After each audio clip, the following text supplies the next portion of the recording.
I actually thought that you're supposed to get your real estate license in order to invest. That's like literally how I started, but I do this now.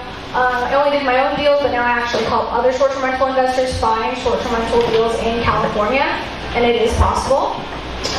So that's kind of what I put some more focus on that nowadays. I am the co-founder of STR Nation. If you're not familiar, STR Nation is we are basically the premier SoCal group when it comes to short-term rentals.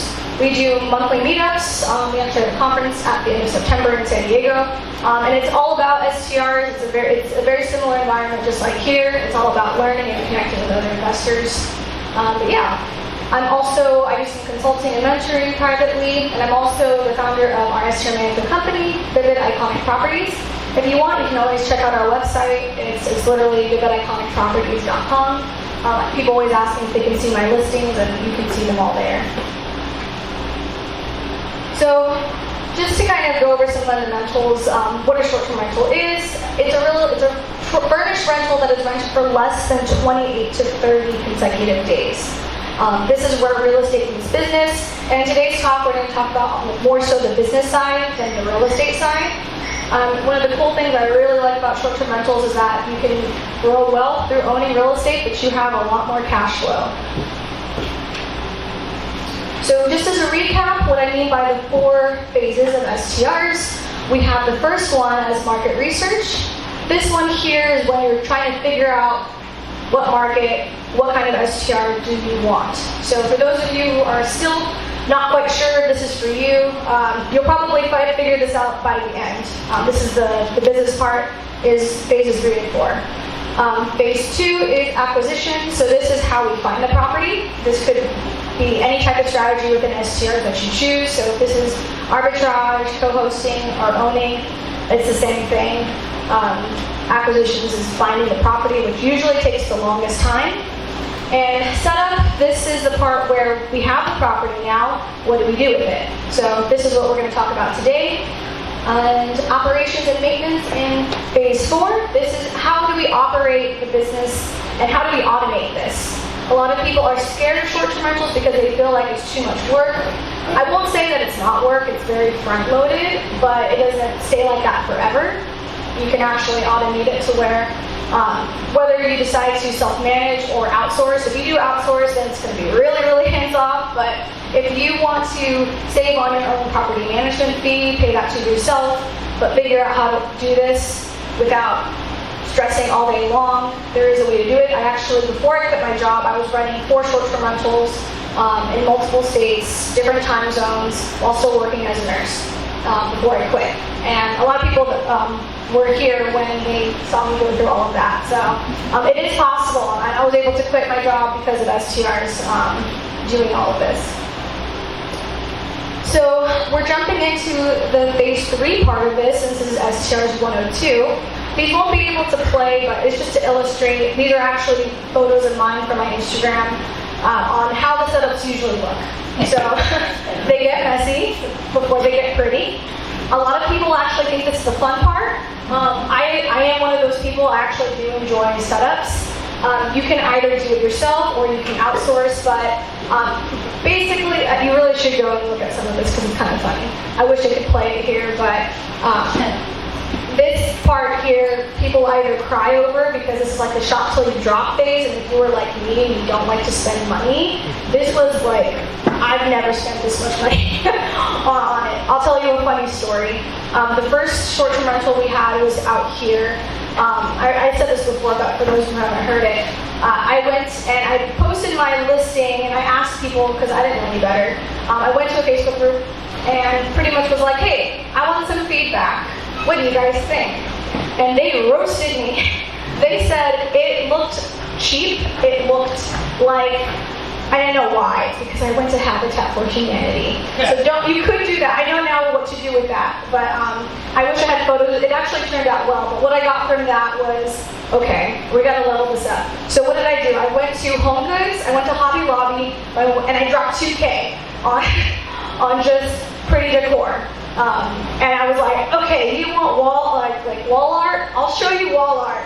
So I don't know, I was angry about it because I realized right then and there that I can't be furnishing this for my own comfort. This isn't where I'm going to live. And a lot of people mess this up when they first start out. They think, oh, I can get away with that, and that's totally me. But now I'm pretty much just like, dress it up to the nines. It's a return on your investment, and it's worth doing. So we'll go over the parts of an STR setup. So there's two parts. There's the physical house and the operations part when you're actually there, and there's also the listing itself, and this is like what you see on Airbnb.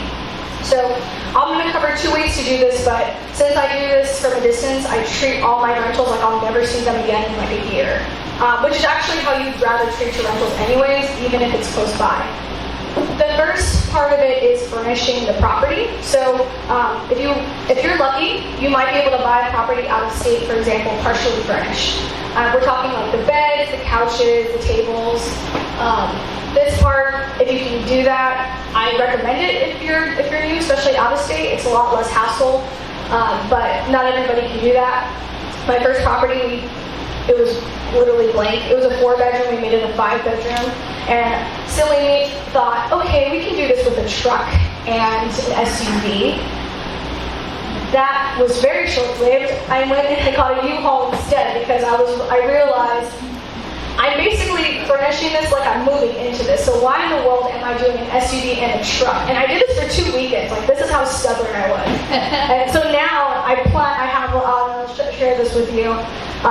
Pretty much there's a launch list. There's a plan on how you should be going about your properties. So with that being said, the first part of it is you have a property now, whether it's an arbitrage or you own it. Even if you're co-hosting for this, you can offer this service to your homeowners because chances are you don't want to do this part anyways, but some do.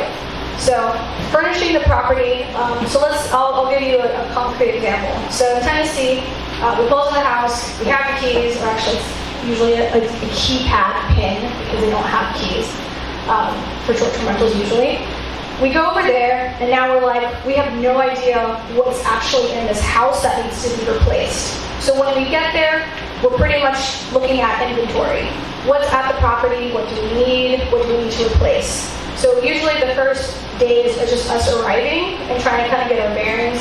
But well before that, I actually plot which stores we are going to, and I make a route with Google Maps well before I even get to the place. And these are places like sight unseen. So some people might freak out about that, but it is possible to buy sight unseen and not get screwed over if you have a really good realtor. So, and I tend to like to get properties that are on the newer side of the state too. So in this way, I don't have to worry as much about when things break, because things will break. But when furnishing the property, we get there, so now we know what we need to get. The first 2 days after that, I already have the U-Haul rented ahead of time. You'd be really surprised. U-Hauls can, depending on how you do your route, if you drop it off, it's better to do this while you're still in escrow. Once you're past the point of like you're going to close on it, then those 2 days are shop till you drop. And this is when you have all the inventory, you know exactly what you need. You go to whatever it is, and I'm actually going to show you some in-person places that I like to go to and also some online spots. But the first 2 days are all about shopping. And the least amount of stops you can make, the better. It wears you out.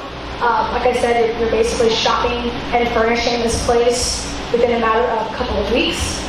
And this is just an overview. The next part is the owner's closet too. So you are setting up just not the house for guests, but the owner's closet too when you're not going to be there.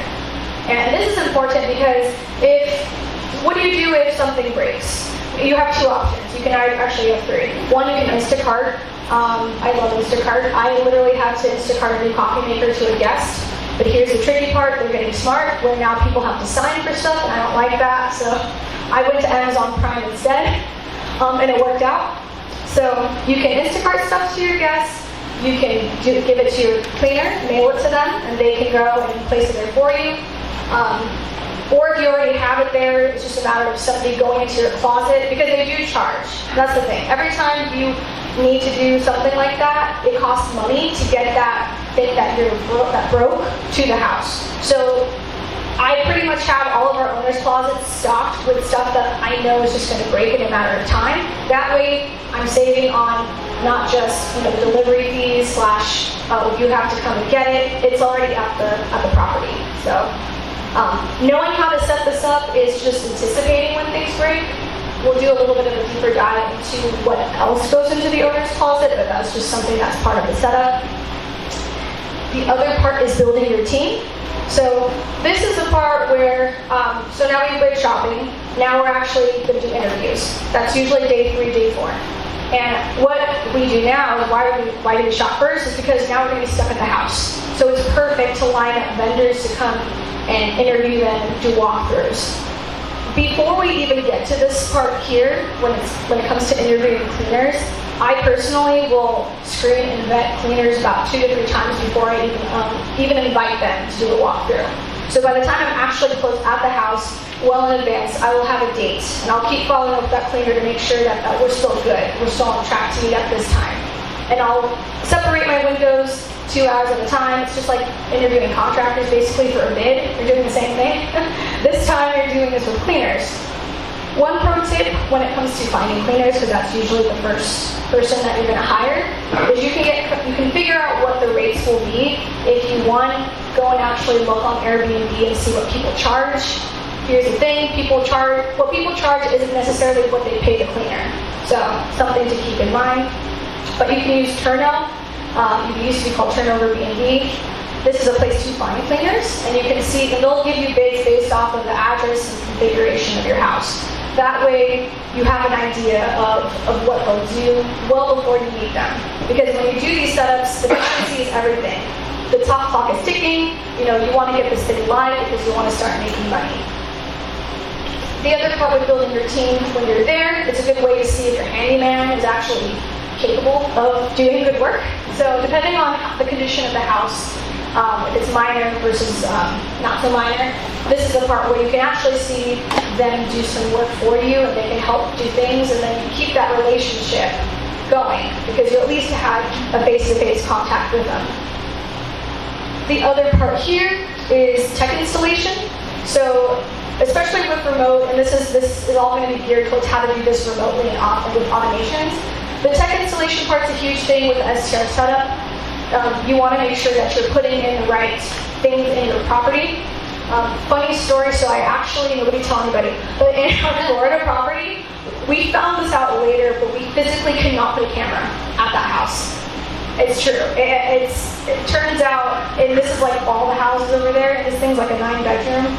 We have a camera, it looks like a camera, it's basically a Ring doorbell, but it doesn't work. So it's there mostly for looks, but this is something I wish we would have known well before. It has worked out. We have really, really good cleaners, and that's kind of the other fail-safe is if you have a good relationship with your cleaner, and this is something you should do when you vet them. My cleaners will do drive-bys for me all the time to make sure that everything's good with the property. But otherwise, I have locks. You can do noise censoring, noise monitoring. There's other ways to do it without having to physically see what's there.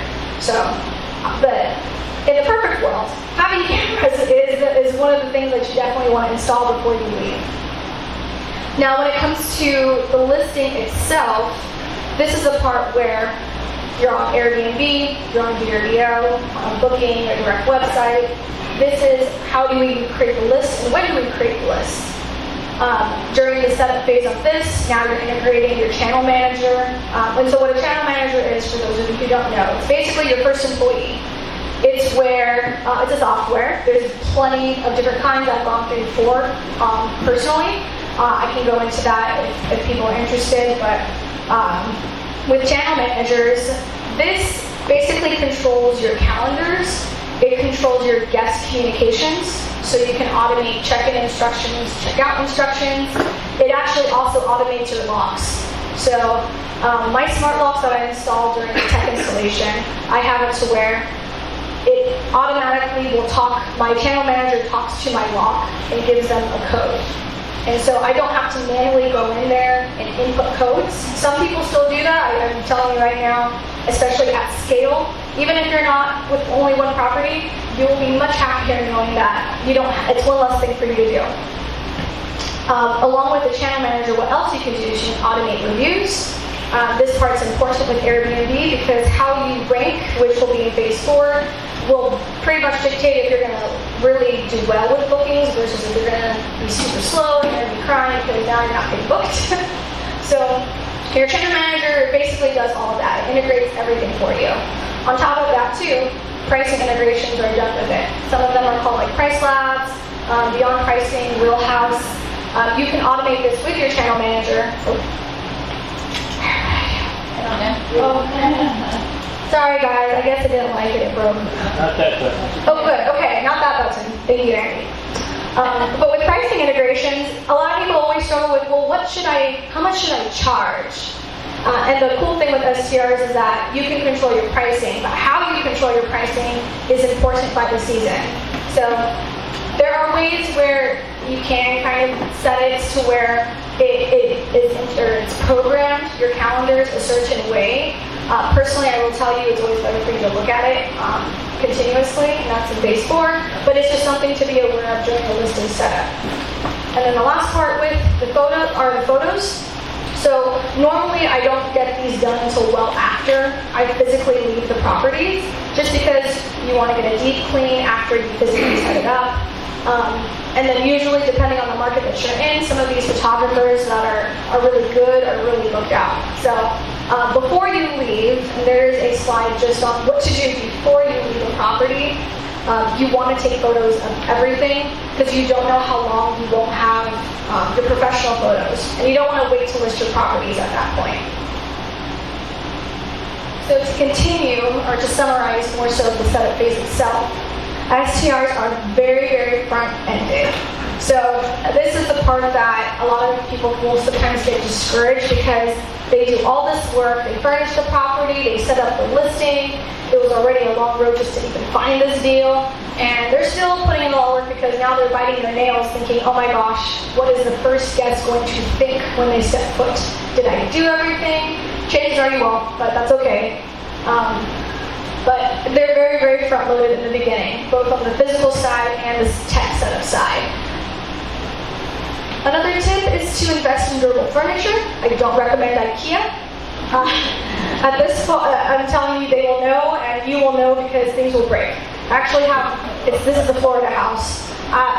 Those beds were there, but those were not very durable furniture, and I think my floor cleaner has repaired that thing 4 times. And I'm trying to salvage this bed before I have to get a new replacement. But my point is, getting better furniture in the very beginning will save you money and time in the future. So, good not to skimp out on durable furniture. During the setup phase, you can do it yourself or you can outsource. There are companies that literally will do design and setup for you. Fair knows somebody that does that, I do that, but it's something that you could hire out if you don't want to do it. A lot of owners love to do this part themselves because it gives them a lot of pride knowing that, okay, I set this up for another family to enjoy. And so I personally encourage, even if you do plan on outsourcing it, to participate in the setup process. You'll have a way better appreciation just for what goes into it. And plus it's your stuff, so there's that. Setups can take 1 to 4+ weeks. This depends on the condition. I think the first setup we did, we had to do some actual physical work to the house. It took us about almost 2 months to get this thing live. So basically a rehab before the furnishings. And then I've done some setups where it's 1 week, and that's it, because I only had that much PTO time. So I'm sure there's some of you who still have to work and all figuring out, well, what do I do? I don't know if I want to pay somebody to do my setups, but I also want to do it. So it can be done. And this part of the setup we talked about includes the listing automation part of it, and also coordinating and reviewing vendors. So this part is pretty extensive. During the setup, you are doing the property and you're building your team. This is how you are able to do this successfully from far away. So first one we touched on was cleaners. These guys are your MVPs.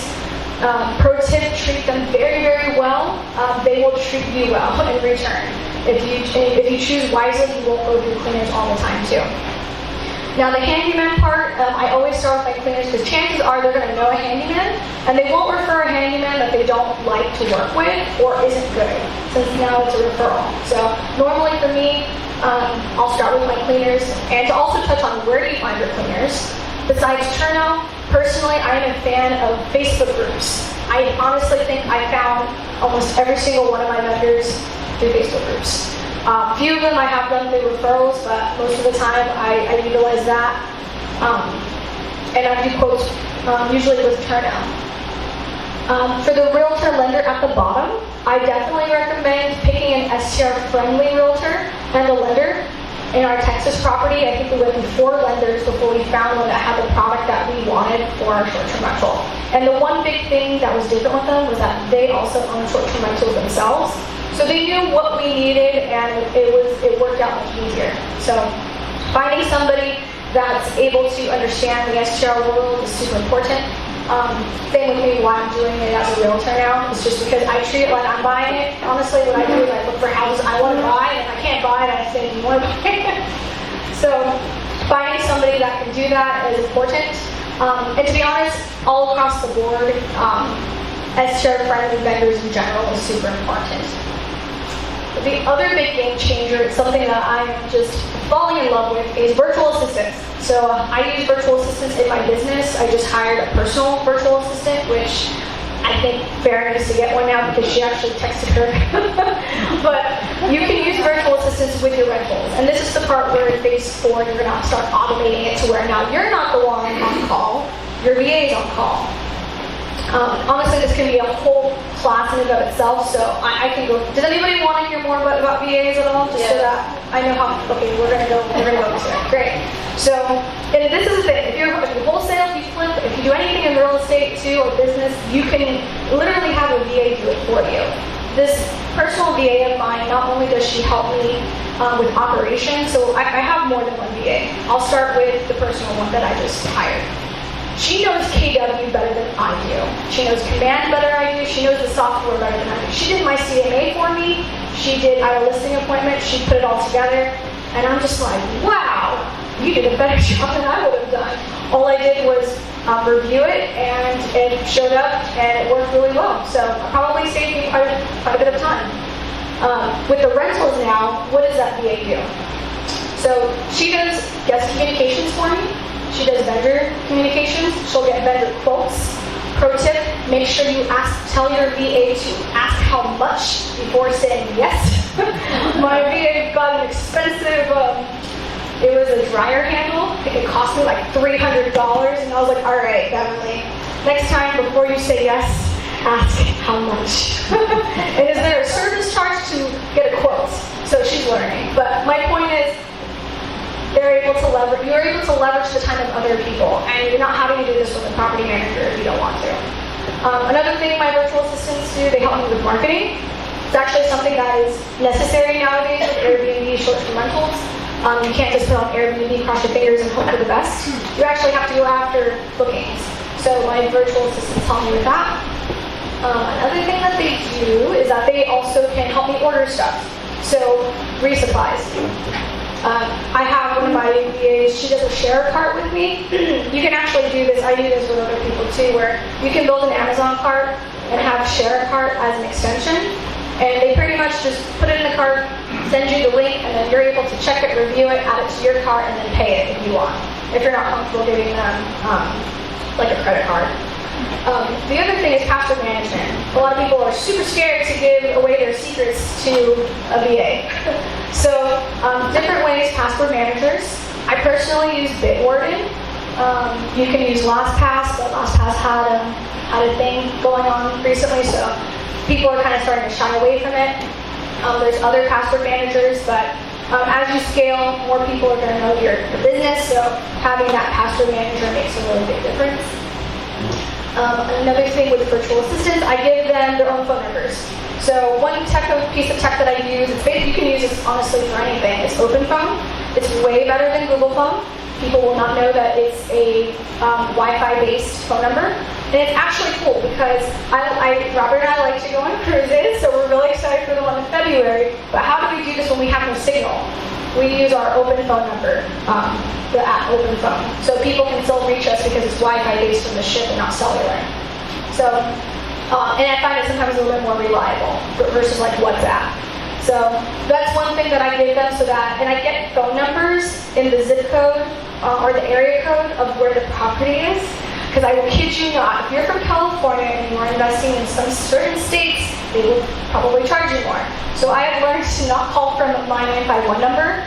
I call from my Tennessee phone number, which is 865, and they don't have to know that I'm not from there. And my VAs will also do the same for me. So that's one other piece of applications that I use for my VAs. Another one, you'll see this, I use this just in general, is Asana. It's a helps with productivity and task. Basically, it's a task management website, and it's free. This is how I assign during check-in, check-outs, what do they have to do. So this process here, how do you use VA properly, is you have an SOP, it's a standard. So I come from the nursing world, so I come from admission and discharge, and now it's check-in, check-out. And I come from a world where we talk about the census. Anybody medical healthcare? Okay, one. Oh my gosh, we are, okay, I get it, we're rare. So, all right, I'll switch this back to non-healthcare talk. So, census is kind of like your roster. Like, who's here, who's supposed to go? That's what we call it in nursing. What's the census? Who's in room A, who's in the honeycomb hideaway? It's basically, it's so interchangeable, it blows my mind.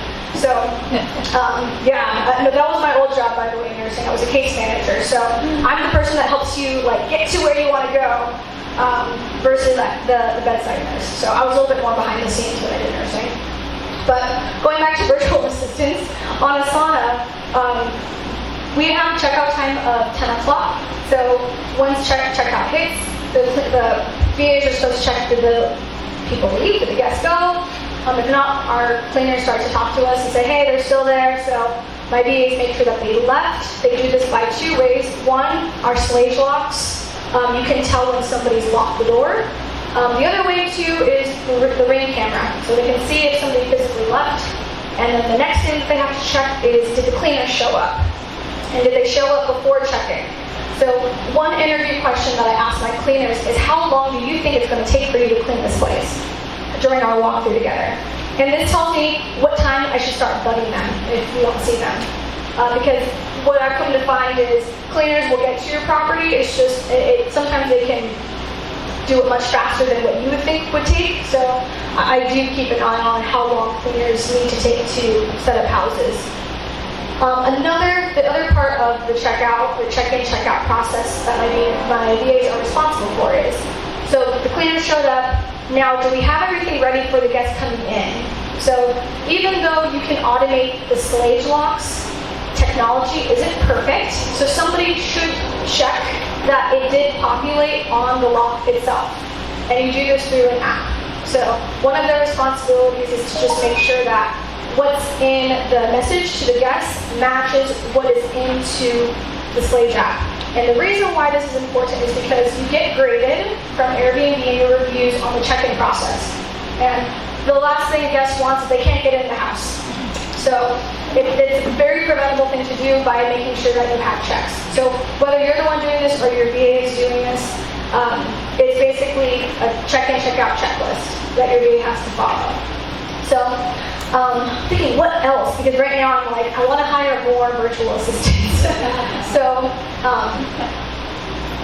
I might have them start cold calling for me too to help me get more business. But that's like other ways you can use it too. So I will just touch a little bit on the real estate side in general. Right now, one of my VAs, she's helping me look for deals.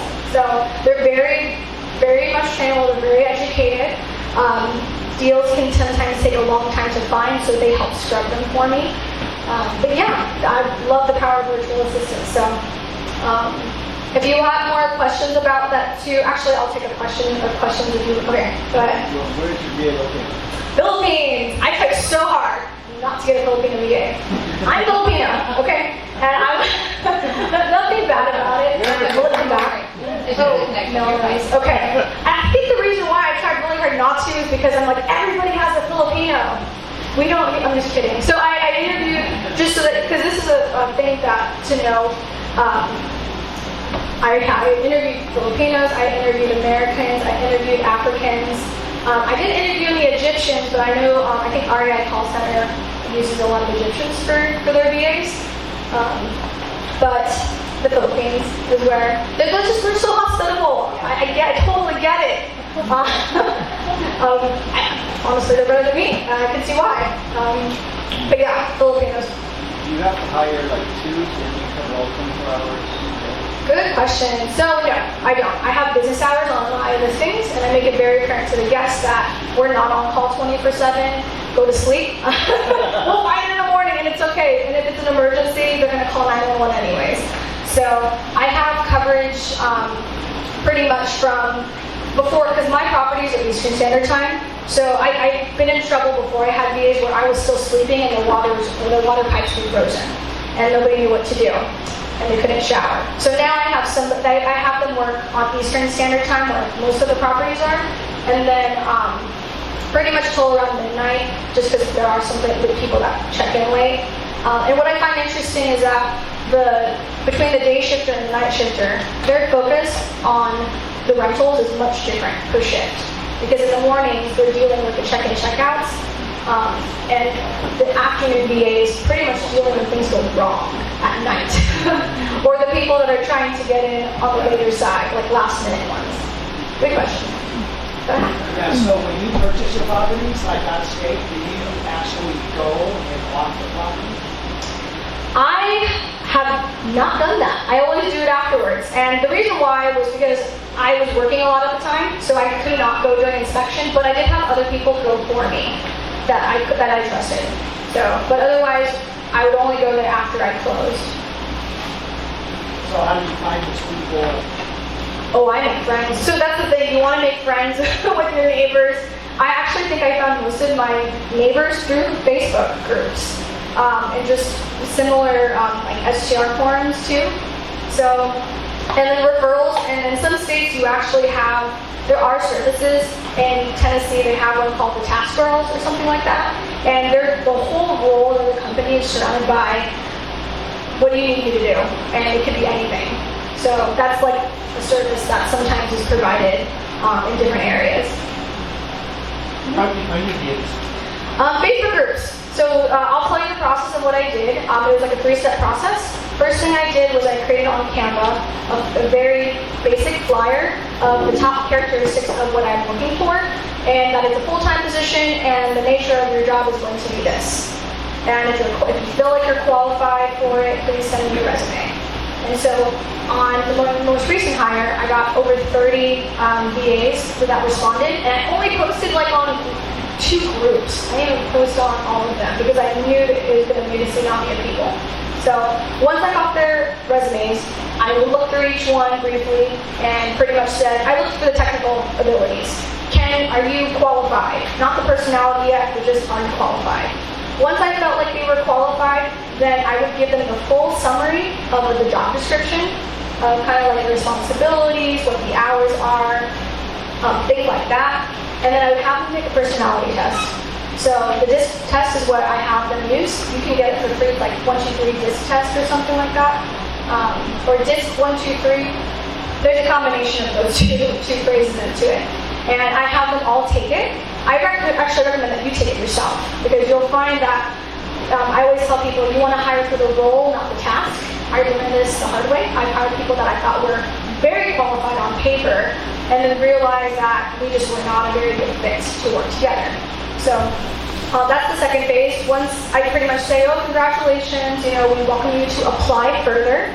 Please fill out this DISC test, and then take a look at the job summary, and then I send them a Google form of very specific questions. And these questions, I think I probably have them go over like 15 questions, and this saves you time during the interview. So these 15 questions that I asked them are a little bit more scenario-based, so just to see how they respond and how they think. So for this person, I think I asked them kind of like, if you don't know the answer to a question, what do you think you should do? And this is like the number one thing that people have a struggle with virtual assistants but they keep asking me questions. I want them to think on their own.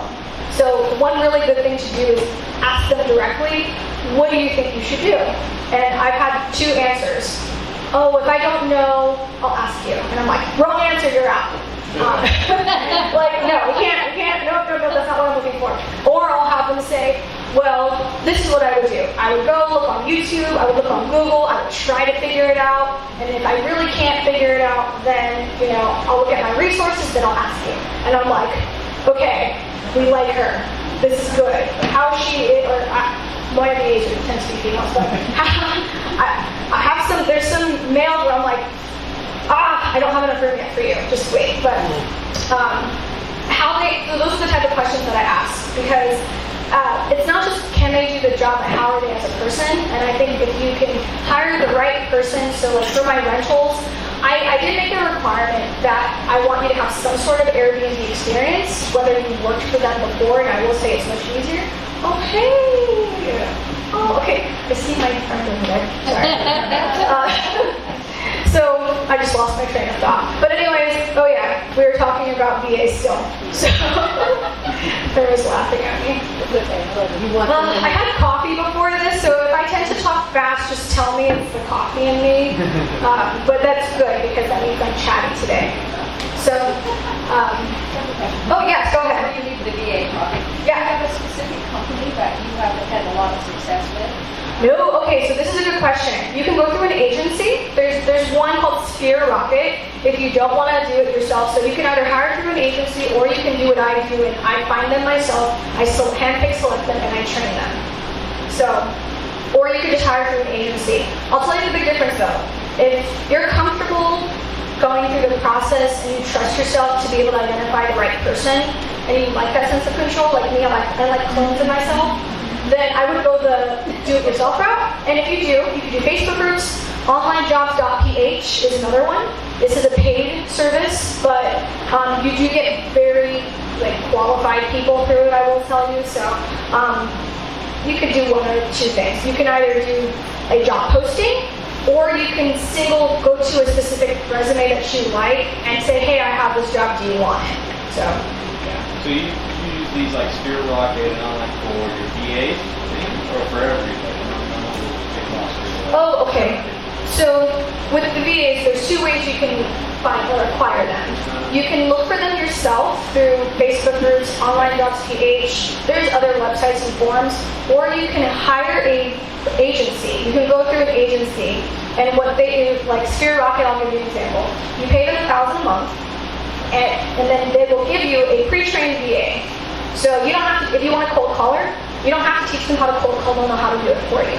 If you need a transaction coordinator, they already know how to do it. The only thing that you have to teach them are the nuances in your business. So in my case, I have to teach them about the markets I'm in, and the individual houses. But Sphere Rocket's a good one. There's VA Hub is another one that you can also go through an agency. And for Sphere Rocket, because I kind of trialed both routes to see what I would like better. The VAs are paid $600, and they go straight to the VA, but then you pay the agency $1,000. And if you don't like the VA, they will swap you and get you a different VA to try out instead. So if you want to save time, probably going through an agency is better.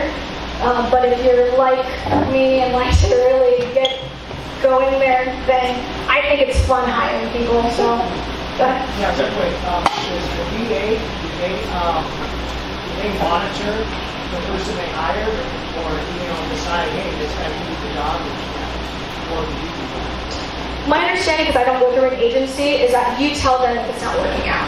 And if they won't question you, they'll say, oh, okay, what didn't you like about them? And then they'll try to pick somebody that's more fitting.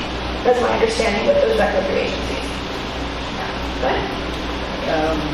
With this kind of business, did you start off first here local, and then you start at your first house to be on the other side of the country, and be challenged? Yeah, okay, I didn't go through this part. I went through this class, I did it in the last one, but I did start here local. Merino Valley was my first short-term rental, and it was an arbitrage. And it was 30 minutes away from me, but then I started to treat it like it was far, far away instead of showing up after every single booking, which you will do if you have one local when you're first starting out. But once I started treating it like it was far away from me and not going there when I'm not a plumber, why am I going there when the toilet is over flooding? So, and I still did that. But that's because you can. Out of state, I have to have people in place. So it forces you to have your systems a lot tighter versus here. So, but I did start close by, and I think it's kind of just to what you're comfortable with. I wanted the proof of concept, which I think a lot of people want for themselves. So I think if you can do it close by, why not? When there's some other people here in VAs, they have a lot of Filipino holidays. How do you deal with that, or that's not an issue? Okay, I'm so bad. I don't give them holidays off. But what I do is I will give them bonuses. And if they ask me if they want time off, I never say no. So I try really hard to be as accommodating, but for me, I don't give them holidays off because the work is still there. Brianna? Are you using your VAs for your property work as well, whether that's ordering things ahead of time, coordinating deliveries, everything like that, or is it just once the listing is actually done? So I haven't done a VA setup. I've always done it myself. So I've done them for resupplies, but which is basically like a mini setup, so to speak. So I've had them coordinate with the cleaner and make sure that it gets from A to Z. So I'd imagine it's just the same thing with the setup, except on a bigger scale. That's another question. Yeah. Are you paying your VAs by the month, by weekly, or how does that work? Do you give them paid time off, anything along those lines? Sure. Okay, so the question was pretty much the payment structure for the virtual assistant. So I have different kind of tiers with my VAs. With my rental VAs, I tell them you're on call. So I pay you a flat rate a month because it could be feast or famine. And I think that works out quite well because whether or not, I don't know if they're going to need to be working the whole time, but at least I know somebody's paying attention. I do give them like projects to do in between anyways. Just anything I can give them, I continue, but they're paid. The rentals for the Airbnbs are paid a flat rate, so, and they're on call. So I have her work, and some people might like want me up for this, but it's actually really not that bad. She works 6 days a week. She works 10-hour shifts, but on some days she's barely working at all, and she could literally. I told her I make the expectation with my VAs. I know you're not going to be sitting at your computer the entire time. I worked remote myself. They want the flexibility, so I tell them, here's the thing. As long as you have good Wi-Fi and you have your phone and you respond, I am happy. So I'm a result-oriented person because I know people are going to do what they're going to do. People do Hubstaff as a tracker for their VAs, and I think it depends on the nature of what you're having them do. So for my on-call VA, I just say, I'll know if you're not responding because I'm gonna keep seeing messages from a guest because you're not responding to them. So I set that expectation. But now for my executive assistant, I have her work by the hour Monday through Friday, 8 hours. She mirrors me, so she's off. I have her off on weekends to make it easy. Because then it forces me not to work on the weekends, but that never happens. Should be even like a signed up and get like a co-host on the listing? How does it? Oh yeah, good question. So do the VAs have their own co-host account? Right. Yes, they do. I have them share an account. So sometimes they have to pretend to be me, which is fine because there's some privileges that you can only do on a primary account. So my account is primary and they're co-hosts to my account. And they have their own login, which I still have access to. What? Do you provide a computer on the phone with them? I've thought about it. So one question I do ask on the interview is, what kind of equipment do you have? And it's just more so for me to know, but I don't provide it. I've thought about it, but I haven't seen the need to provide it just yet. So I try to save where I can. I'd rather just get more VAs. But I'm not at the point where I can have it in the budget to give them equipment rolls. I'd love to do that. Yeah. Any other questions on the VAs? Go ahead. I've heard you use the phrase arbitrage. Oh, arbitrage. Okay, so master leasing. So basically, you don't own the property, but you are paying the landlord their rent, and then you're subleasing it on Airbnb, or you're putting it on Airbnb. So your position as an arbitrager is both the tenant of the landlord and the property manager, because you want this place to look immaculate. You're not going to bother the landlord to wait for them to do something. You're going to do it. So it's a good way for a landlord to get the stable rent that they're looking for, and having a really, really good renter there. That's pretty much what it is. And you get to keep the profits.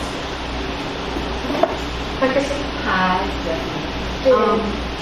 So, do you know if your cleaners ask for a tip in addition to the cleaning fee? You know, I've never had any guests tell me that. I don't know if they do. And then the way I find it is if they're gonna do it, they're gonna do it. Stephanie, can you repeat the question? Oh yeah, the question was about cleaners tipping, like asking for tips, in addition to the normal cleaning fee for guests. I don't know if they do. I have never been told from any guests that my cleaners have like tip envelopes. So I haven't really ran into it. And even if they did, unless it was an issue, I probably wouldn't worry too much about it. Go ahead.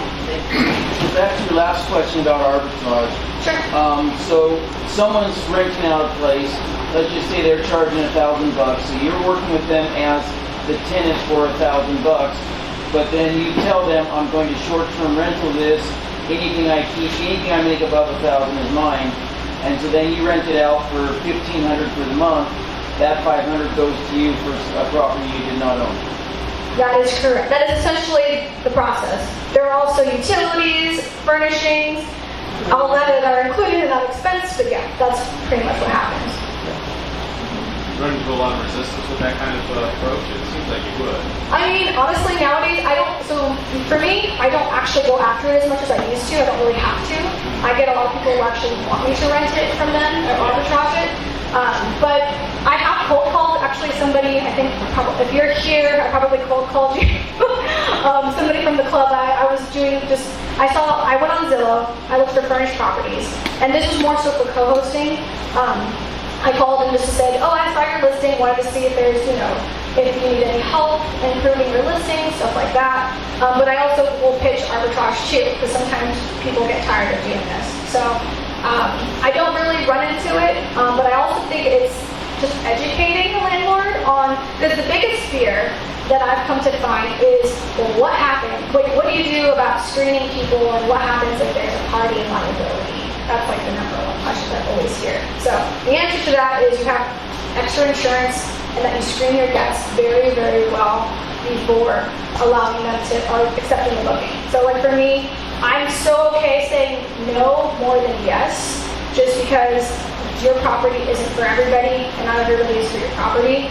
I'm a little bit more on the abundance side of things, so that's usually what I'll tell homeowners is, I treat this place like it's mine. Quite frankly, if it ever is bad, it's bad business for me. So if I have to say it in a selfish way, me keeping your property as immaculate as possible is in my best interest, and it's in yours too. So it is a win-win. Plus, I get stable rents, and that's the other part that they like. In arbitrage, if you have to furnish the property, who takes on that cost? The arbitrager takes on the cost of furnishing. Yeah. So I'll go over quickly right now the differences between co-hosting and arbitrage, since that will be learned 101. The big thing with arbitrage is that you are in the position of a tenant to the landlord. So there's really no, they don't really have any sort of say what happens, because you're the one on the hook as arbitrager for furnishing, utilities, any costs associated with bookings, and paying them rent. So as long as the landlord's getting their rent, that relationship is no different than that of a long-term rental tenant. Now for co-hosting, you're partnering out with the homeowner. So they're the ones that are paying, they're participating in the furnishings, they're still paying the mortgage, but guess what? They get to collect, they get to have it passive, and they get the highs and lows that come with having a short-term rental. So it is a little bit of a different relationship. But Do you ever have issues with the landlords, like if you needed to paint something or whatever, do you just do it, or if you didn't, do they ever come back and say, why did you do it? I mean, for me, I was lucky that the person I arbitraged was from family, but we did pretty much paint some stuff for them. And most landlords, if you're going to improve their property, they're not going to say no, especially if it's not on their dime. So I do have some friends that do arbitrage, and they will do some minor renovations, even as far as replacing the carpet with hardwood and just covering it themselves for a 3-year lease. Most landlords will not complain about something like that. Yeah. Go ahead. Top 2 channel manager? Say that again. Top 2 channel manager. I heard top 2 general managers. Channel. Channel managers. Okay. So I personally use Hostaway nowadays. I have used Guest Superhost, Hospitable, and OwnerRez in addition to Hostaway. If you are starting out, Guest Superhost is the most plug and play you'll have. I think Rich actually had Guest Superhost. It's like Apple iPhones for you. But it's meant for when you have 4 properties or less. Once you get above that, it starts to not have the same functionality that you want. Hospitable is probably the next level where it has more functionality, it is easier, but I find it's always buggy. But for someone who's brand new that just wants to get this done as quickly as possible, I'm like, Hospitable is a good choice. OwnerRez and Hostaway are on a different tier. So this is where you actually need to get like training to use the software. So I thought I was a millennial and I was going to learn how to do this without training for OwnerRez. Oh my gosh, it was like Windows 95. I freaking hated it. Does anyone use OwnerRez? You do? Oh no. Okay. You either love it or you hate it. I hated it. It had really good financials, but Lord help me, I was like, what is this? People said this was easy. It is not. And you pay like $400 to be trained. I was like, nope, I'm too cheap. So I did it the hard way. But Hostaway, they actually mandate you do the training, and it's only $100 for 4 weeks, and it was worth every single penny, and they train by VAs too. So that was a benefit for Hostaway. And they do the same thing OwnerRez does. So that's my feedback on those. Okay, I will move on. Okay, Mark, I'm going to bring the last one. Go ahead. How do you screen your cleaner? So, good question. How do I screen my cleaners and what do I look for? My #1 deal breaker is, can you do same-day turns, which is same-day check-ins. So if somebody's checking out at 10, I guess is coming in at 4 p.m. That is what is called a turnover, same-day turnover, same-day check-in, back-to-back. You'll hear all those terms. That's the first thing. That's like my deal breaker question. I also ask, what happens if you're sick? Who will cover for you? You'll find with cleaners, we were actually on the cleaner or the team building slide. There's mom and pops where it's just them and them only. You have the middles who are kind of like 5 people of 5 to 10, and then you got the bigger companies that are like 10 plus employees. I actually like the middle. I kind of find it a little bit more personal. They have a little more, you're not like a number to them. It's easier to build relationships. And I'm not so worried about what happens if you can't make it. You have backup. I have, though, had a mom and pop, and she was like the best person ever. So I won't say that you can't do it. It just depends on, I ask the question, what else do you do if it's a mom and pop? Because if this is all they do, then, I would consider that more. And that's kind of how it worked out. So those are like my top 2 things I look for in cleaners. And then one general question that will answer a lot of what you'll need to know is, what is standard in your cleaning? And they will go off and tell you everything that they do. So, and you'll know from that, how good are you of a cleaner? Because people have this misconception that your floorboards are going to get cleaned on every turn. I'm sorry, it will not be cleaned on every single turn. Those are for those, you save those for deep clean. So they're there to basically clean the kitchen, clean the bathrooms, clean the beds. Depending on if you have a laundry service or if they're doing the laundry, that takes some time. And that's pretty, and resetting the property. That's what they're going to do on a turn. So, I will move forward. Let's see.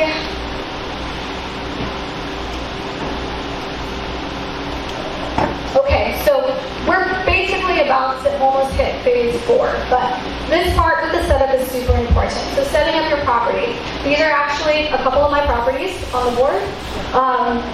If you notice, like, pick or, 3 properties, right? Oh no, those are 4 distinct ones. Okay, so the Florida one is the pretty one with the vendors on it. That's the Kissimmee, Florida. That's my monster of a house that has gotten much better with time.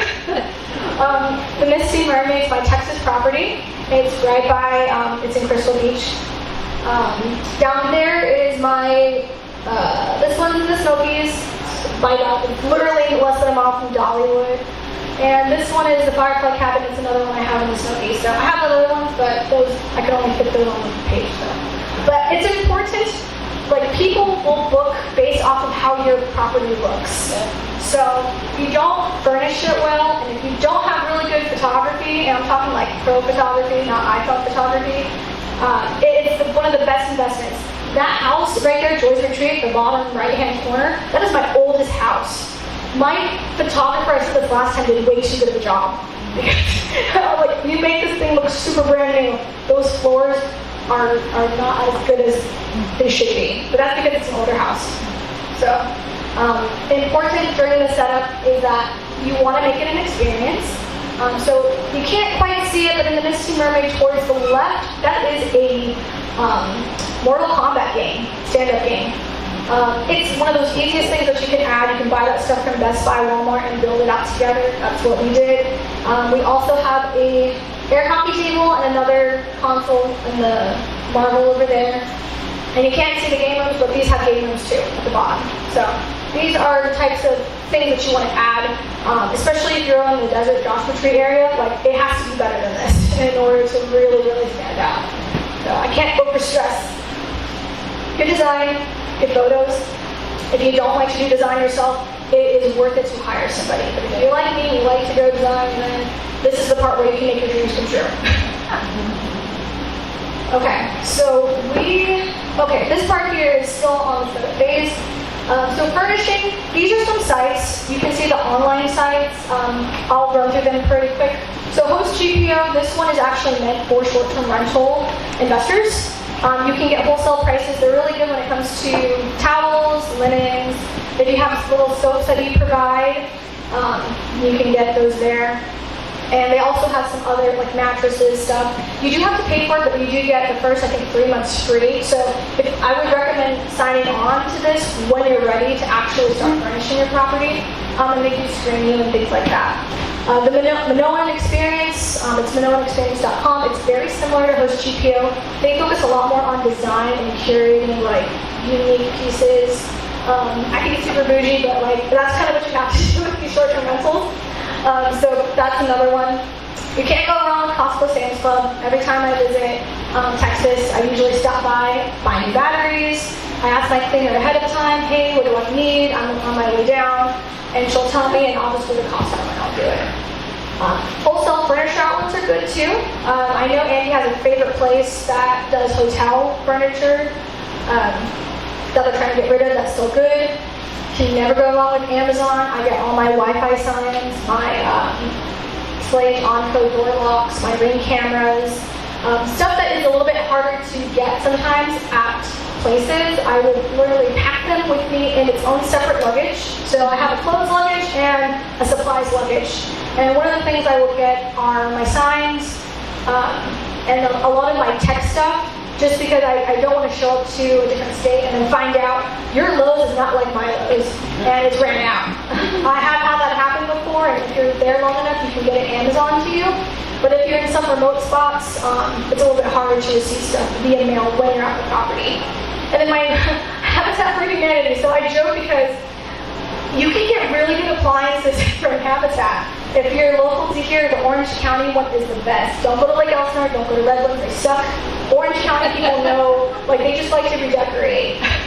And so I've gotten some good mirrors, unopened stuff, bed frames, and appliances from Habitat. Okay, Grandma wants to add to it. I'm going to give a tip on Habitat. So Okay. the store in Temecula is actually a home store, so they have vanities, tiles, countertops, sinks, lighting, I mean, you name it, French doors, closet doors, pergolas, like everything, and their deals are incredible, but their inventory changes almost daily. Also furnishings, rugs, bedding, I mean, all kinds of stuff. Right, so go to the good Habitats. So that was the Temecula one that they have those. But you can get some good finds. I just don't recommend getting everything at Habitat like I did at first. But you can get some of the good stuff there, like secondhand use. So tips for success with the physical setup is to really have a good launch list. I personally, me and Robert use Google Keep. It's free. It's basically a checklist. The cool thing is if somebody's at home and somebody's at the store, you type in, hey, I need this. There's different apps, but they add it to the checklist, and then the other person on the app can see it on the other side. So you can use this for groceries, household items, but we use these for our setups.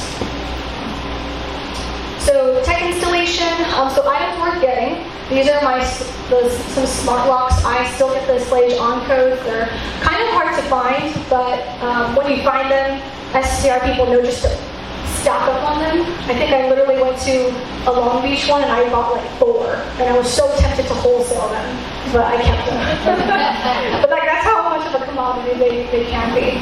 So good backups are August locks. Smart thermostats, we use the Google Nest, but there's plenty of others. Cameras, ring floodlights are the OGs. Bonus items. So if you want to be extra, you can get something called SafeEye. And you know how when you log in at a hotel, you have to enter your email? They're doing that because they want to capture your email. And if you are an extra host, you will do the same. The thing is you have to install a hub at the property. So if you're going to do this, it's good to know that you're going to do this beforehand, and it is an extra cost. But it's a good way to capture emails from not just your primary guests, but like everybody too. So that later on you can direct market to them. Noise monitors, I know you guys are like, wow, she's sneaky. No, everyone does it, just people don't talk about it. Noise monitors, you can use NoiseAware Minutes. We use Minute before. Smart hubs, so some people have all Apple products, and it's a nice way to have all your tech the same. If you are able to, if you are having a forethought to think of like that. We did not, but since I'm telling you, and if you're getting your first property, maybe you want to consider getting products that can fit these things, so that you can control your thermostat, your ring control, your locks, all from one app. So those are some smart hubs that you can get. And what to do before you leave. This is super important because I'm saying this as if you're far away. And it's always better to be more conservative. Measure everything. Measure appliances. I think I've replaced, I don't know how many stoves in different houses. They always break. I'm trying super hard not to replace my dishwashers, but measure appliances. Take photos of all cabinets and drawers open. I honestly, and I have my VAs have access to these photos so that if a guest has a question, guess what, they can go look at it in the Google Drive. So you're also doing this for the people that will be working with you. Take photos of appliance stickers. So I've had to order, your cleaners can do this too, so don't think like, oh my gosh, I totally forgot to do it. But I have had things break and it always ends up with the sticker. So I would do this before you go. Take how-to videos. These have saved us. This is it's like basic. People lose their minds on vacation. It's the funniest thing to me. If you don't laugh, you'll cry. So we have a video. This is for a duplex in Long Beach. The lock jams. So Robert and I did a video that has saved us from having to have this guest use our key lock as a backup. To where this is what you do. And after you take that video, go on YouTube, have a profile, have it unlisted so that the world doesn't see it, but you can send that link through the Channel Manager app or Airbnb to your guests, and they can see verbatim how to do something. You can embed these links into a guidebook if you have one like TouchStay. I have those, but sometimes people still don't look at those, so it's one good way to save you some time, and it's good planning to do in advance. So hot tubs, how to get into the house.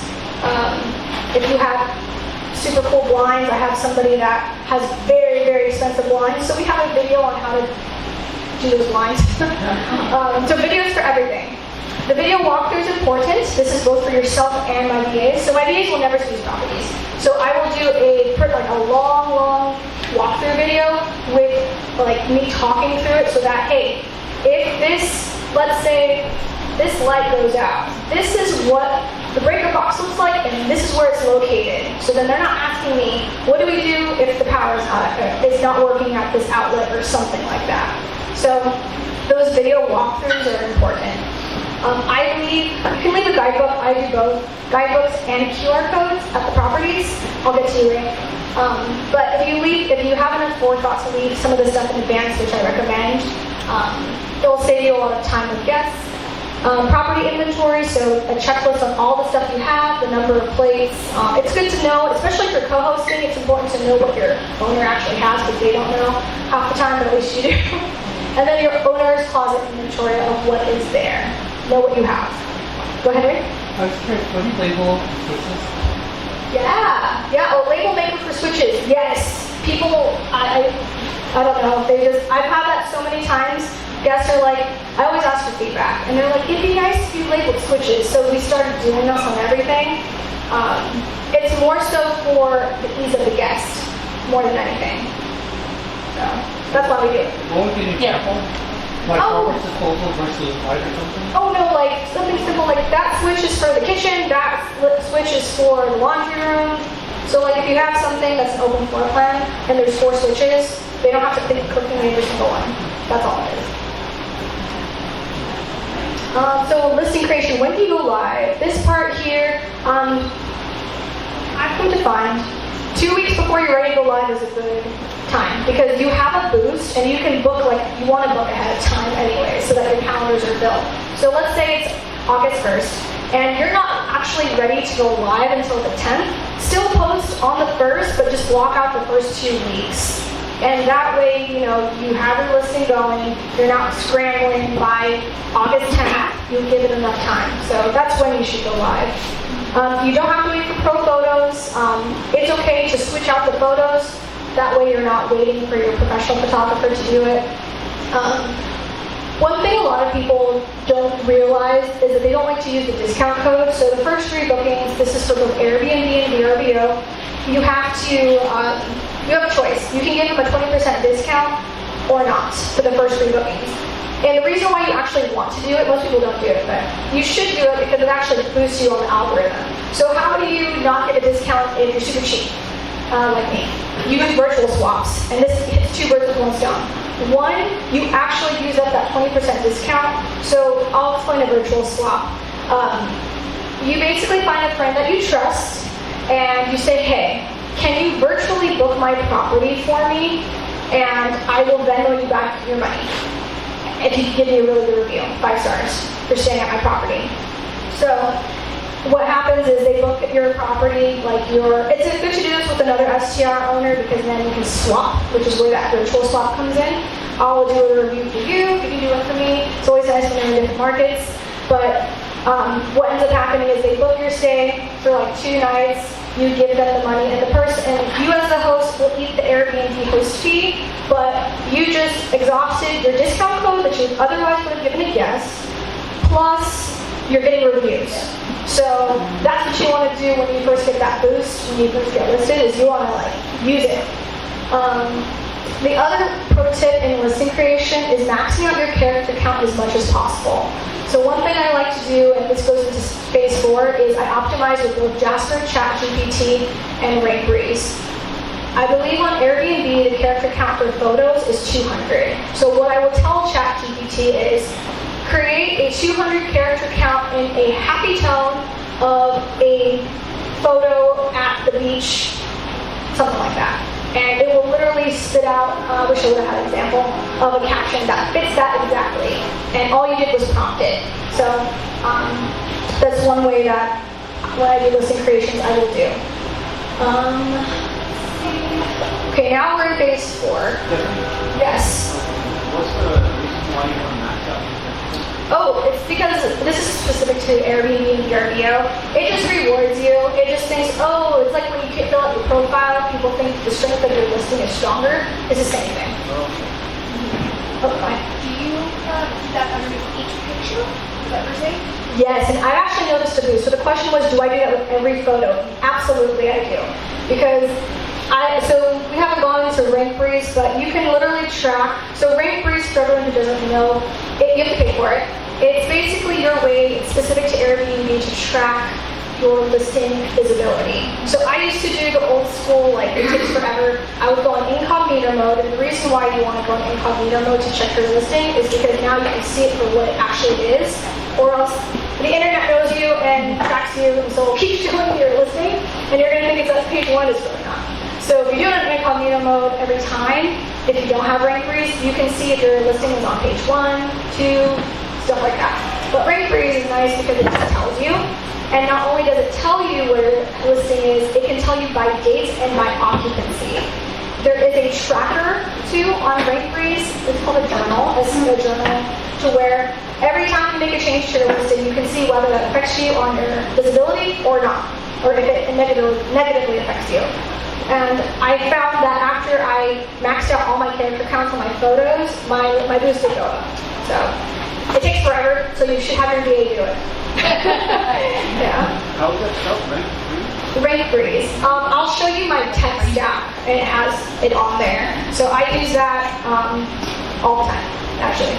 I know the CEO, Kelvin, he's there, if you don't use it well, a lot of people find it a waste. But if you actually use it to what it's meant for, it's really handy. So I see it here. Go ahead. When you're setting up a property that's out of state, how long do you allow yourself to physically set up the property? And as far as deliveries go, how do you coordinate deliveries or accept deliveries when you're not physically there? So at that point, it depends. I like to use cleaners if I don't have a cleaner and it's like a big thing ahead of time. There's pods that you can use. There's Amazon lockers depending on it too. Most of the time, if it's something that big, I don't try to receive it if I'm there, or if I order it when I'm there, then I'll just have my cleaners finish it. So like sometimes with these properties, you have to go back home, it's not done when you do. And that's the point where you already select, by the time you left, you should have selected your cleaner, and now you can actually have them help you. What about like your larger furniture pieces and stuff? If you have a property that's empty and you have to furnish it, those typically take a couple of weeks to come in. Oh, yeah. Could you just try to coordinate the timing so that it arrives when you're there, or? I personally will not try to buy empty houses because I don't want to deal with it. But just from, I can tell you from other people that I know that have done it, they will time it.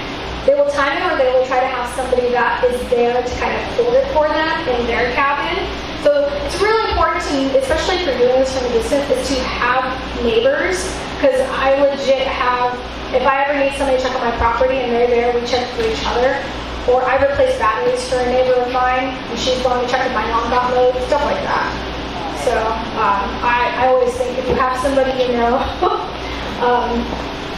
you can find somebody too. Because most of the time when I go to these markets, I don't know anybody, so I go looking for friends. Let me see here. A lot of the stuff on the beginning of phase 4 is pretty straightforward. Now you're handling guests, so this is the business part. You're now hospitality. The listing's live. You want to make sure things are running smoothly with the cleaners, that they're showing up. You want to make sure your calendars are full. You want to keep refining your listings. Now you need a market. Now you got to worry about pricing, worry about resupply, outsourcing. So this is the part where people either don't do it and outsource, or they'll do it themselves. So it's not for everybody because you're now managing, but this is the operations piece that people will usually split at. Go ahead, Rick. How do you take care of the batteries on the lots?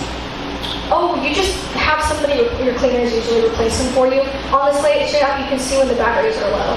So you just give them, hey, it's at 30%. Do you mind swapping out the batteries on the next turn? Yeah. Another thing you could do, you could actually have your guests do it if it's that bad and your cleaners are slacking. Keep extra batteries in the drawer and say, hey, Mr. Guest, you should get big. Most guests are pretty reasonable. They don't mind. Because my locks actually have to screwdriver into it. Yeah, see, I don't like those. But you just leave a screwdriver if that's the case. I have one that's a Yale lock in Long Beach. Same thing, it's the screw thing. I told my homeowner, get slave locks, please. Much better, but she has Yale, and you have to get in with the screwdriver. So you just leave the equipment out. They won't do anything with it. And if they steal it, it's just a screwdriver. So, go ahead, Mark. How else have you used AI? So with AI, I mostly use it for titles. So if Airbnb is super picky, VRBO is not as picky on the character max counts, but Airbnb is 50. So I like Jasper a little bit more. You do have to pay for it, so get it on Black Friday if you're going to do it. It's cheaper. You see, I like saving money, so. But I like a good return, so I'm willing to spend it when I should. So on Jasper, you can put in tone without telling it to, but ChatGPT is free, so I'll use ChatGPT. And my VAs will use it too. I will tell it to create 5 different titles with keywords from Rank Breeze that are SEO friendly at 50 characters. And I want to, so like example is, ChatGPT, I want you to create a 50 character count Airbnb title. If you say Airbnb, it will know that it's for Airbnb. and I want you to include these 3 keywords. Pet friendly, beach, views. Go, and then it does it. So I have five variations, so I will swap them out like once a month so that I know if it's a good one or a bad one. I'll use it for my descriptions. So you can do one of 2 things. You can have it create it for you, or you can have it revamp something for you.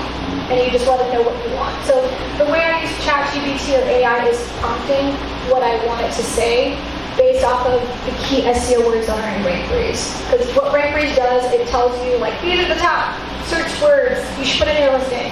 And then I just do it. So, okay, I'll go ahead and skip this part. Okay, so this is the tech stack. You can take a photo of this. This part here, this is what helps you automate everything.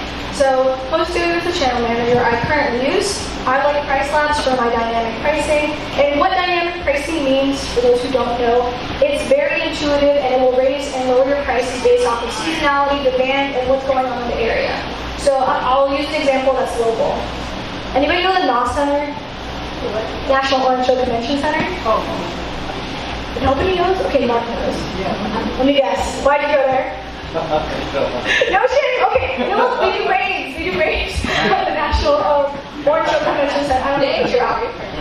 But I love ravers because I swear in Reno Valley they would go there because they could split 12 people. So dynamic pricing, without me having to know when the event is, it will actually raise my price for me because it just knows it's a very highly sought time.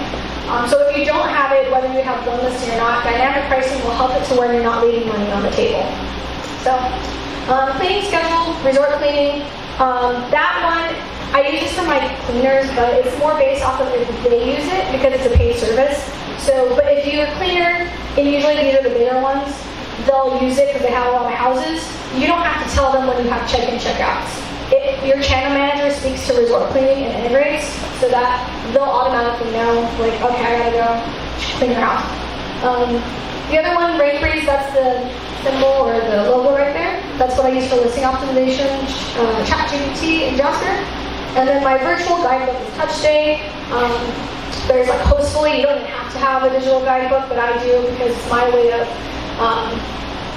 getting them to book direct with me again. I have my videos in there. It's a house manual and it's an area manual. So you don't have to ask me what restaurants there are, just go look at the guidebook. It will tell you. So this will save you a lot of questions and times.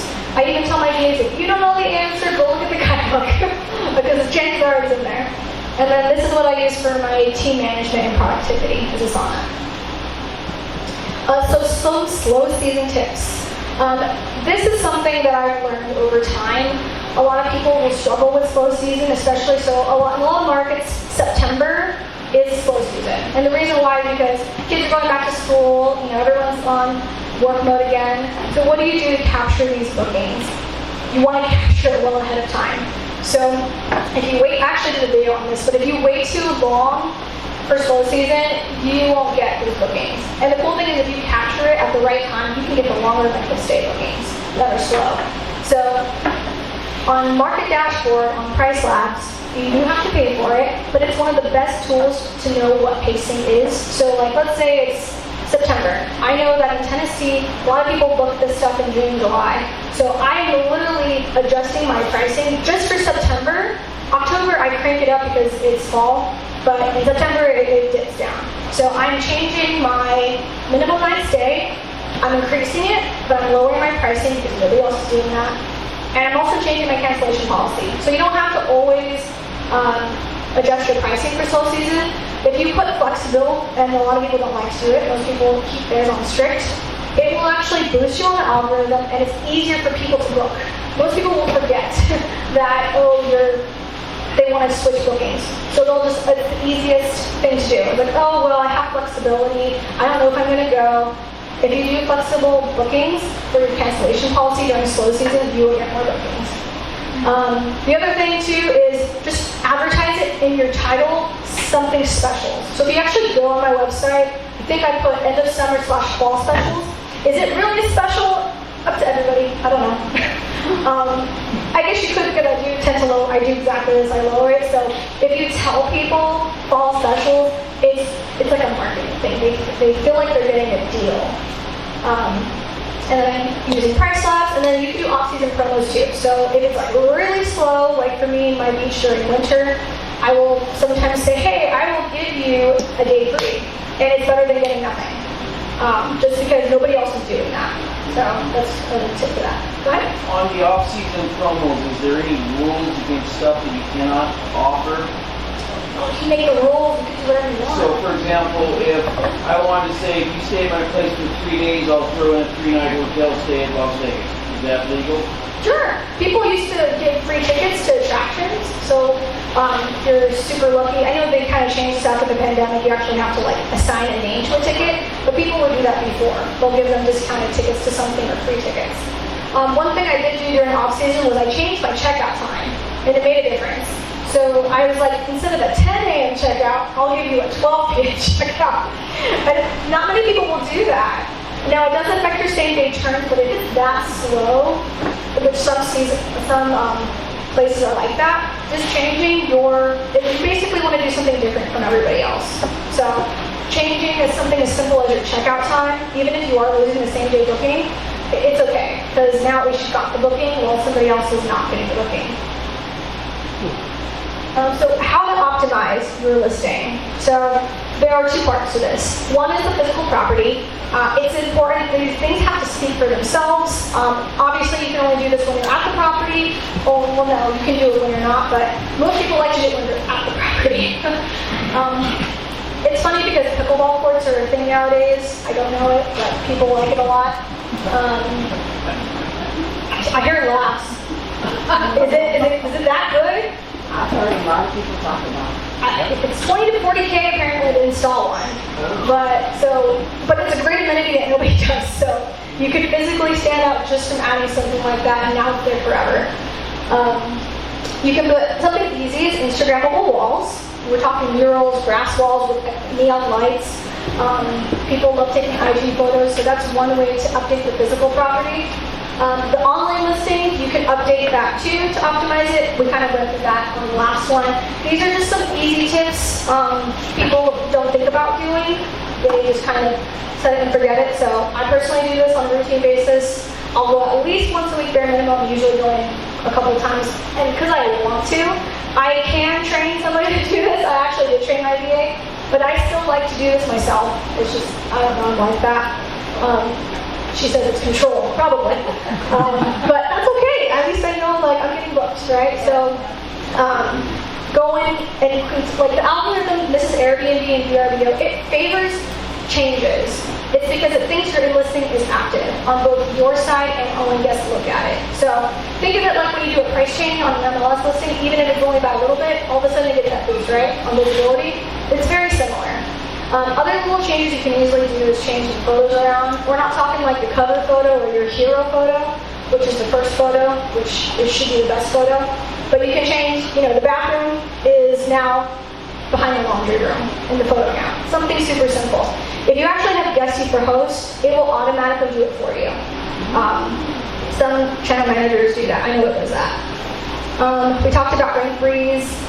And, you can also do wish lists. So if you join some Facebook groups, they have little trains where it's wish list Wednesday or favorite Friday. Those are real things. Where you actually look and post your listing, and other Airbnb operators will do the same. You trade hearts for hearts. And what that does is basically it does boost. There has been an argument of whether that actually hurts you, because if you're not getting conversions, is that really helping? The answer is it does help. I have talked to some people from Airbnb, and they say, it just knows that it's being hearted, because people aren't always going to heart. If they're hearting your listing, it's because they're going back to it later.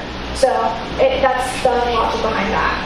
And if you have VRBO, you can use Boost if you're a premier host. You can do Airbnb promos too to boost you if you're really, really slow. So marketing. This is something that a lot of people nowadays are adjusting to. Some people are saying how, in Airbnb, there's a bust going on. And the truth is that it's because a lot of operators who are doing this as a hobby are kind of getting booted by the people who take this very seriously. And they market the crap out of their Airbnbs. So there's ways to do this. These are a couple. One is your guidebook. QR codes around the house allow you to save this so you can book direct later. Even if it's your Airbnb listing, it keeps it in their mind. Email marketing, Facebook groups, Facebook Marketplace. You could do Facebook ads. I haven't needed to do it, but I do know people that know how to do this, and they actually do better. I might actually start doing it on my beach property during winter. Social media, a lot of people have social media channels just for their rentals. Direct booking websites, if you're looking for something in the Smokies, for example, people might see your direct site just from Google. Word of mouth. Some people don't realize this, but the cities usually have like a registry. And some people will say, okay, I'm going to this town, what's a good place? And they'll actually just start with the city website. You can put it on there.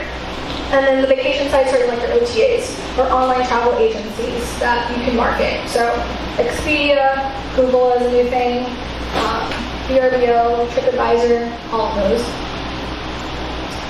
So some tips for success. I know we're starting to run out of time. Again, the property must speak for itself. Pro photos are a must. Great designs are worth doing. Don't buy cheap furniture. Always look at the property as if you're going to be far away, and you'll be so much better off because you were prepared. And the one thing to think about is, like, you want to anticipate, because the truth is that, yes, you can prevent, but it's mostly an answer of when things go wrong. So having those things in place, so a good example, if you have an electronic door lock, what happens if it just dies? In the beach, salt sucks, but salt. So sometimes these locks will corrode. So what we have at each property is a physical lock box. Most of these locks come with keys anyways, and you basically get a bunch of copies. Keep one, get the cleaner one, put one in the lock box. And they have come in clutch when our locks just randomly die. So that's what I mean by anticipating when things happen. Same with filters. Come to find it's okay to actually put extra air filters out because some guests will like inspect the property, and it does happen where it's the one time the cleaner did not switch it out because they were in a rush. But this guest is super adamant about getting this filter changed, as it should. I always give them the option of, I can either send my cleaner in to do it, which is fine, or if you would like and not wait for it, you can change it yourself. And a lot of guests actually are okay with doing those things. So keep things there for guests. That way, if you like cleaning supplies, I can tell you some people don't even put basic cleaning supplies into their properties under the sink. And guests are like, well, how do I clean this up? Because you're not thinking about that when you're setting up your property. You're having your cleaners do it. So it's stuff like that. You want to empower your guests to be able to be self-sufficient because these houses are not necessarily hotels. There's not room service every day. So you want to be able to give them stuff to do, little things. Let me see. Okay. Well, I'm not sure which slide this is, but we're getting there. So this is the operations piece. This is the business aspect of it. It's true that it's not a set it and forget it. Those that do that typically start to struggle with bookings. It's what I've noticed. Again, if you don't want to do it, virtual assistants can do it. It's a game changer. I really, really wish I did this much sooner, but now I'm all about it. I think Sarah's going to get one soon. Always be kind to your vendors. I kid you not. The relationships are everything with vendors. You can never be too good to them. And one thing to remember, a lot of investors do struggle with this, is that you are now in hospitality. So a lot of people are like, I don't want to do that. And I'm like, okay, you don't have to, but if you're going to do short-term rentals, it comes with the territory. So either, adjust to it, actually look at it as something fun. I think it's fun. I like traveling, so for me it's like, aren't you so excited you get to come and visit? Because I wish I was you. I wish I got to go on vacation, so I think it's fun. But some people, it's like, I don't want to deal with the people part, I just want to deal with the numbers. And that's when you want to outsource, and that's totally fine. There's always room for growth and improvements, and start to either get good at marketing or get somebody that's really good at marketing. But Christine? I want to go back to the supplies real quick. Sure. How do you handle the child situations? Like your unit, your house and your property in Florida, you said it has 9 bedrooms, so you can expect many people will be there. How many towels do you keep in there per person? And Do you have a place for them to put the ones that are wet or? Good question. So how do we handle linen in a 9-bedroom house that can sleep 24 people? Yes, yes. Our cleaners don't do laundry, somebody else does. That's how we do it. So we have a linen company. Their job are linens. So they will come pick up dirty linens, put new linens in a plastic bag that's been pretty much wrapped. It's like 2 towels per bed or something like that with washcloths and towels. So some of these places have laundry services, especially if it's a bigger house. Usually don't have to worry about it as much, but in terms of, I'm trying to think of, because every market's different. In my Texas property, we supply all the towels. So for that one, we just have a bunch of extras in the owner's closet underneath the stairwell, and our cleaners are able to change them out, and if they need to take my laundry outside, they can, and there'll be plenty of extra. I really try my best to find cleaners that have laundry as part of their service. Because now I don't have to worry about them doing it on site, using up my electricity bill for the washer. They can do it on theirs. And I'm just renting the linens at that point. Have you not had an instance where people ran out of cleaning towels while they were there and they still had people with left? That's why they have a washer and dryer. Yeah, so the washer and dryer allows them to do it. And we give them stuff so that they can do it. But that's a good question. Thank you. What? I have a couple. Sure. One, how do you handle your accounting and taxes? Okay, so accounting and taxes. So I use Avalara, My Lodge Tax. It is a third-party website. So this is a really good question when it comes to licenses and permits. You can do it yourself. Some places make it super easy, and some people make it really, really hard. So what Avalara, My Lodge Tax, I say both because Avalara has different products. But My Lodge Tax, you basically, by the 10th of every month, you tell them what your Airbnb and VRBO revenue, or your direct living website revenue is, and they will pay the people in the city and county that have to get paid on behalf of you. Now, this is only if you are dealing with a certain type of arrangement for your channel manager. I don't want to confuse everybody, but normally Airbnb you don't have to worry about taxes. But there are some places like Kissimmee, Osceola County is dumb. They don't accept Airbnb to remit taxes, so you have to. So I don't do it. Avalara does it now for me, and they do it for everybody. But normally Airbnb handles your taxes, and so does VRBO. But if you start to move to more what they call API connections, it's like a live connection where you control the money now, but now because you control the money, you have to pay the taxes. But you can charge the guest right when you get the booking instead of when they check in. So at that point, I started to just outsource it to a third-party company, especially in multiple states. You just don't have time to worry about that stuff. Well, I have a question. Oh, go ahead.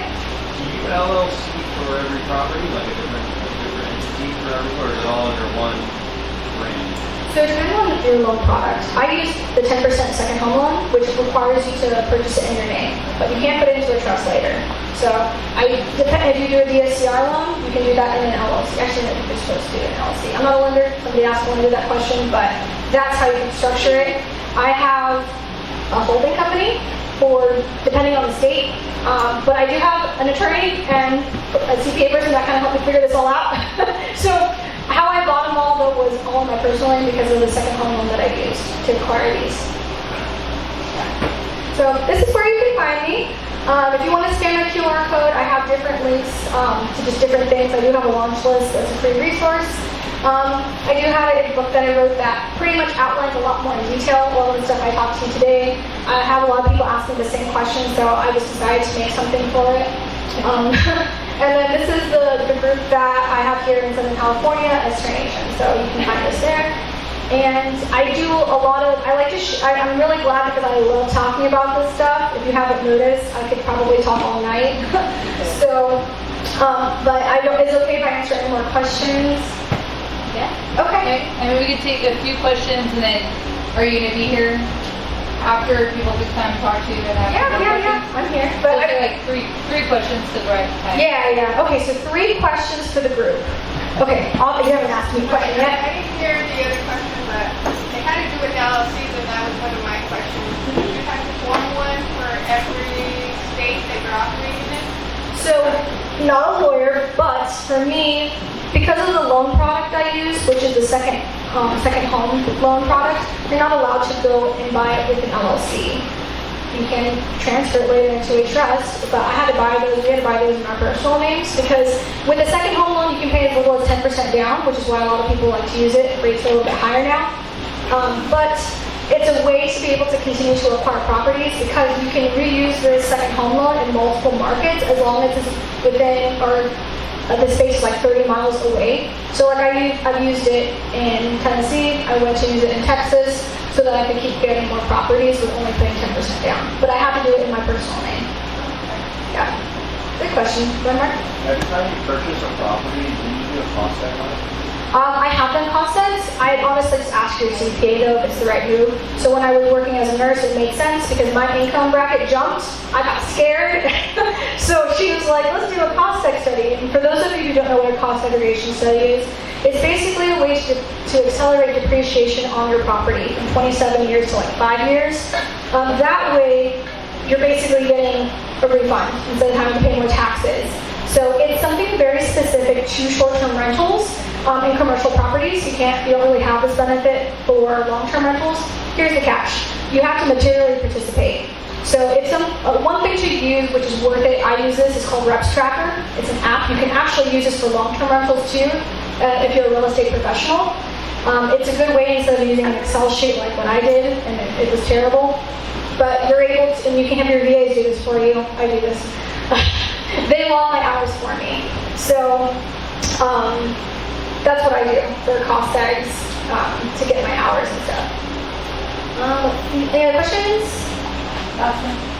I think we have one more. Now, what's that app stuff? Reps Tracker. Reps Tracker? REPS Tracker. It's like a purple, it's an actual app, and it's a website. Okay, one last one. Go ahead. For the arbitrage, how do you incorporate that into the contract? So the question was, how do you incorporate the contract with arbitrage, like a lease agreement? I personally found landlords like to use their own lease agreements. It makes them feel better, which is totally fine. You just have to put the exception of subleasing into it and making sure that it's there, that you're allowed to do it. Like a supplemental? You can have it as an addendum, or you could just say, hey, I'll use your contract if you're comfortable with it. I just have this clause that allows me to sublease so that there's no confusion about what I'm doing. If you can add this paragraph into your lease agreement, that's all I need. So, okay, I think that's it.